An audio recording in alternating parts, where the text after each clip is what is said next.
Members of State Professional Sales Representative Union Northeast Region protested on the day of International Workers' Day on Wednesday with various points of demand.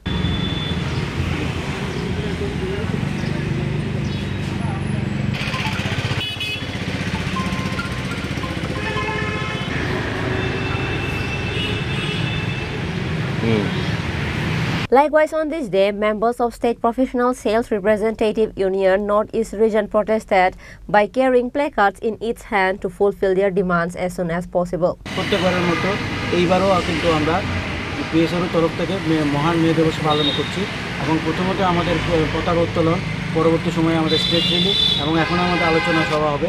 প্রত্যেকবারের মতো আমরাও এইবার আমাদের বিভিন্ন রকম যে দাবি দেওয়া এই বিষয় নিয়ে আমরা আলোচনা করব এবং শ্রমিক স্বার্থে কীভাবে আগামী দিনে আমরা ভালোভাবে চলতে পারবো, যাতে আমাদের যে কতগুলো যে দাবির মধ্যে যে আমাদের যে ন্যূনতম পেনশন সেটা 3000 টাকা করা উচিত এবং যে প্রযুক্তির নামে যে শ্রমিক শ্রেণীকে হয়রানি করা হচ্ছে সেই হয়রানিটাকে বন্ধ করতে হবে এবং যেই ছাঁটাই এবং অন্যায্য ছাঁটাই যেগুলো হচ্ছে কোম্পানিগুলিতে সেই ছাঁটাইগুলি অবিলম্বে বন্ধ করতে হবে, যাতে আমাদের আজকে আগামী দিনে যাতে আমরা সুন্দরভাবে কাজ করতে পারি এবং শ্রমিকের স্বার্থ রক্ষা করতে পারি।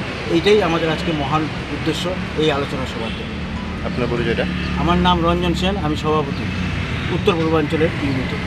Thank you. Reported by Pranav from Agartala, Chini Khorang.